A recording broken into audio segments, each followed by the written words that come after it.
जय हिंद साथियों। देश में आज आम आदमी पार्टी देश की 9वीं राष्ट्रीय पार्टी बन गई है। देश के अंदर हर राज्य में आम आदमी पार्टी के कार्यकर्ताओं में खुशी का माहौल है।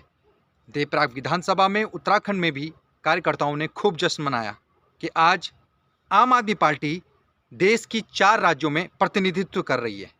आइए जानते हैं इसके बारे में विस्तार से इस न्यूज में। चुनाव आयोग के मुताबिक राष्ट्रीय पार्टियां बनने के 3 तरीके होते हैं, 3 शर्तें हैं। पहली शर्त है उस पार्टी के पास कम से कम 4 राज्यों में 6% वोट होने चाहिए। दूसरी शर्त होती है अगर वो पार्टी लोकसभा की 2% सीटें जीत जाती है। भारत में लोकसभा की कुल 545 सीटें हैं, जिसका 2% होता है 11 सीट। तीसरी शर्त है अगर उस पार्टी को कम से कम 4 राज्यों में स्टेट पार्टी का दर्जा मिल जाए तो यह दर्जा तब मिलता है जब वो पार्टी विधानसभा चुनाव में कम से कम 2 सीटें जीत लेती है। और आम आदमी पार्टी ने आज इनमें से 3 में से 2 शर्तों को पूरा कर लिया है।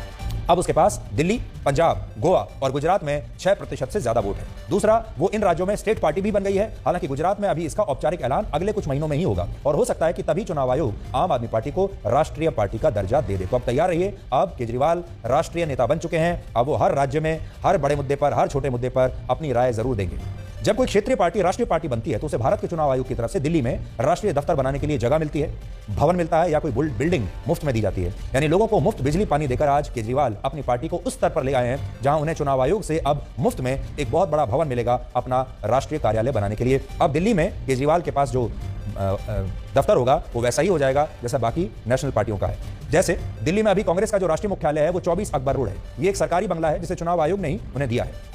तस्वीरें आप देख रहे हैं, ये कांग्रेस का दफ्तर है। इसी तरह दिल्ली में पंडित दीनदयाल उपाध्याय मार्ग पर जो बीजेपी का राष्ट्रीय कार्यालय है उसके लिए जमीन चुनाव आयोग से मिली है। और अब केजरीवाल भी अपनी पार्टी के राष्ट्रीय दफ्तर के लिए मुफ्त में जमीन लेंगे या फिर कोई सरकारी बिल्डिंग उन्हें मिल जाएगी। अभी दिल्ली में जहां आम आदमी पार्टी का कार्यालय है उस जगह को पार्टी ने दिल्ली की अपनी सरकार से ही किराए पर लिया हुआ है।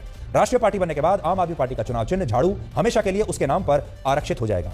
इसके अलावा चुनाव में पार्टी 40 स्टार कैंपेनर्स को अपने उम्मीदवारों का प्रचार करने के लिए उतार सकेगी, जिनका खर्च उम्मीदवारों के चुनाव प्रचार के खर्च में शामिल नहीं किया जाएगा। और चुनाव में दूरदर्शन पर प्रचार के लिए भी आम आदमी पार्टी को एक निर्धारित समय अब से मिलने लगेगा।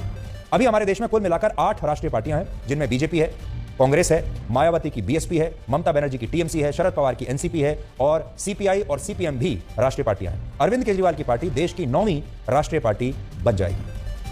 ममता बनर्जी की पार्टी को राष्ट्रीय पार्टी बनने में 18 साल लगे थे। मायावती की बीएसपी को राष्ट्रीय पार्टी बनने में 13 साल लगे थे। लेकिन केजरीवाल की आम आदमी पार्टी सिर्फ 10 साल में ही राष्ट्रीय पार्टी बन गई है और इसी वजह से आज अरविंद केजरीवाल बहुत खुश हैं और इसे अपनी एक बहुत बड़ी उपलब्धि बता रहे हैं। और ये जो उनकी उपलब्धि है ये ऐसे ही समझिए जैसे सचिन तेंदुलकर ने जल्दी फटाफट एक के बाद एक रिकॉर्ड बनाए थे बाकी सारे बैट्समैन से पहले, उसी तरह से केजरीवाल भी वही काम कर रहे हैं।